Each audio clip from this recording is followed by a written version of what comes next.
So Apple completely smashed it out of the park with their event today where they announced all of their iPads for 2024. And there was some big changes this year. So in this video, we're going to speak about the event, everything that was covered, all of the specs, and just go over everything. And we're going to start off with the new iPad Air.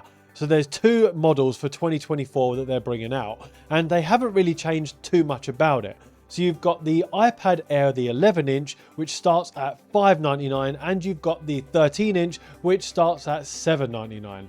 Now, what have they changed about it? They've changed the chassis technically, where they have moved the camera to the landscape position instead of the portrait position. But other than that, it's the same screen, same ports, same everything. They haven't really changed anything else about the iPad Air.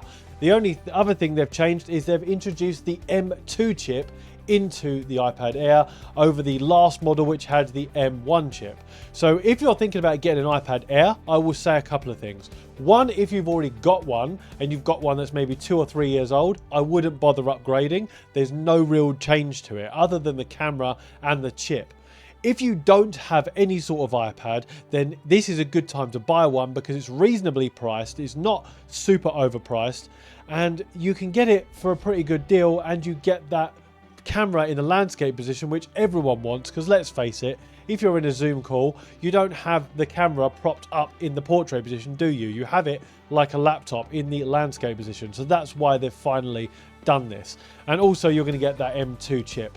So that's pretty much it for the iPad Air. And in true Apple fashion, they like to drag out an event to talk about everything that's already amazing about the iPad Air, even though they haven't changed anything about it.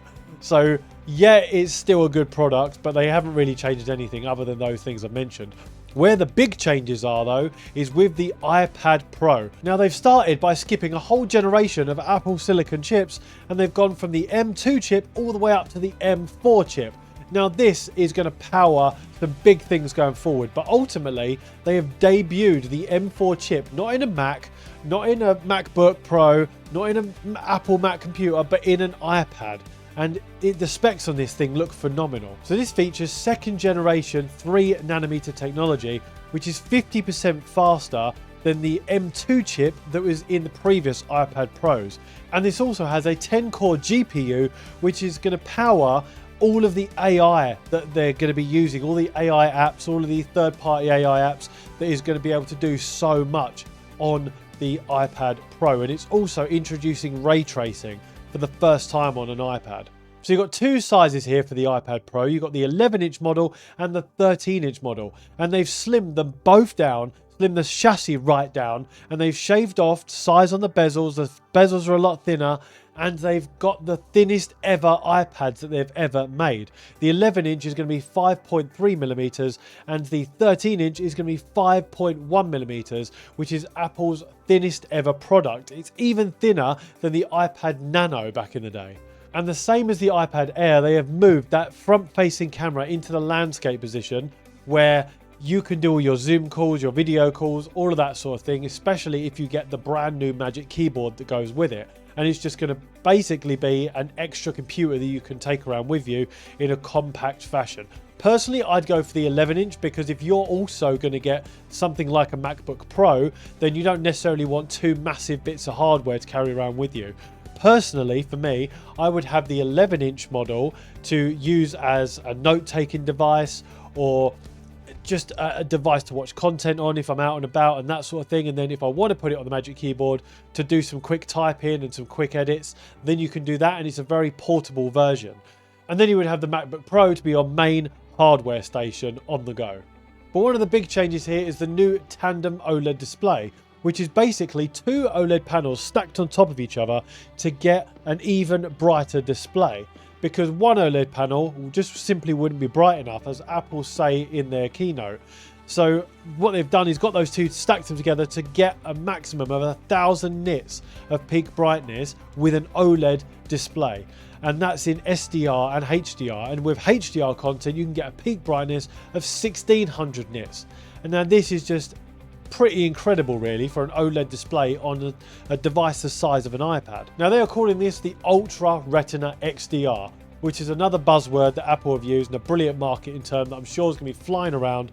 But basically, it's just a super bright OLED display. Now, another option they've got is a nano texture glass option, which is essentially you can either have the normal glass option, which is a glossy display, which you'll get reflections and bits and bobs in the background, or you can have the nano texture glass, which is a matte coating that's going to stop all of those reflections. And it does look pretty good. I've seen it on iJustine's video, which she did her first impressions, and you can tell the difference. But please note, this is only available on the 1TB and 2TB storage options, so you can't get it on anything less. So you've got to spend a massive amount of money just to be able to unlock that nano texture glass option and then pay for that on top.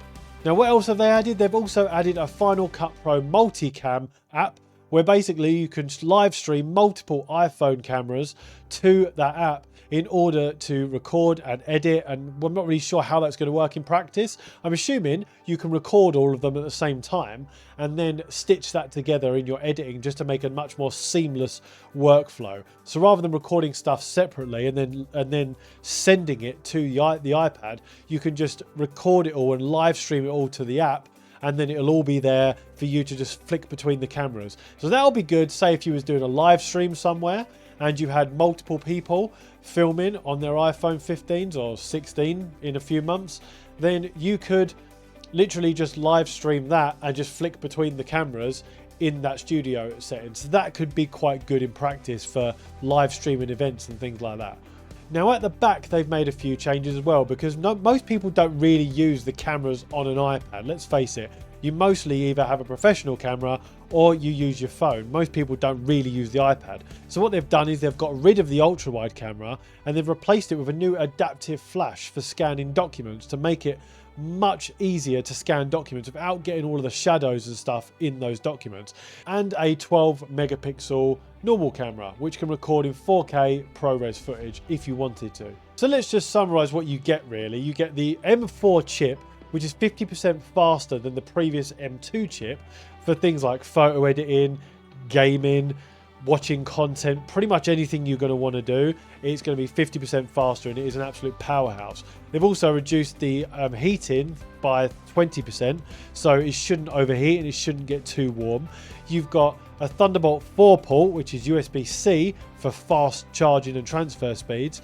You've got the new tandem OLED display with up to 1000 nits of peak brightness or 1600 nits in HDR. You've got the selfie camera or the front-facing camera in landscape mode, as well as that's where all your Face ID is, so you can do all your Zoom calls and everything like that. And let's not forget that it's just a thinner and lighter design with thinner bezels, and it's just going to look so much better.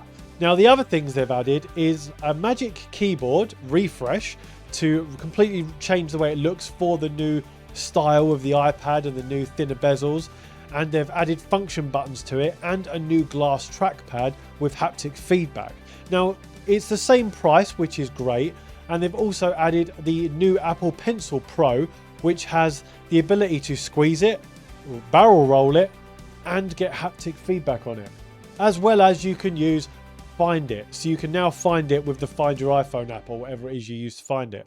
Now, something to bear in mind that's a bit of a bugbear is if you did have any of the previous iPad Pros and the previous Magic Keyboard and the Magic Pencil, and you just wanted to upgrade to the new one, your Magic Keyboard will be rendered useless with the new one, and so will your Magic Pencil. According to Apple's website, and this is in the fine print they didn't announce in their keynote, you cannot use the old Magic Pencil.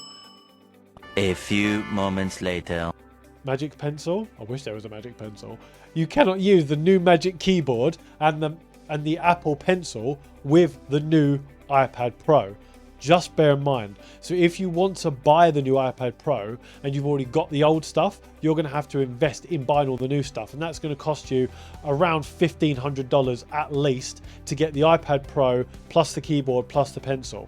So just think about that if you're going to buy it. But other than that, if you don't have a previous iPad Pro and you were looking to get one, now is probably a good time to get one, because with that new M4 chip, the camera finally being in that good position, and the fact that they've refreshed the Magic Keyboard and the pencil, I would say now's a good time to get all of those things. Now, yes, it will cost you a little bit of investment up front, but it's going to be, it's a big enough spec bump to upgrade and consider buying one. So it's a bit like when the M1 MacBook Pro came out a few years ago. That was a massive spec bump and a massive spec rise for people to suddenly have a surge of buying MacBook Pros if they didn't already have one, or if they had one that was years old. The same applies here. So if you've got an iPad Pro that's years old, I would recommend upgrading now. If you don't have one, there's never a better time to get one.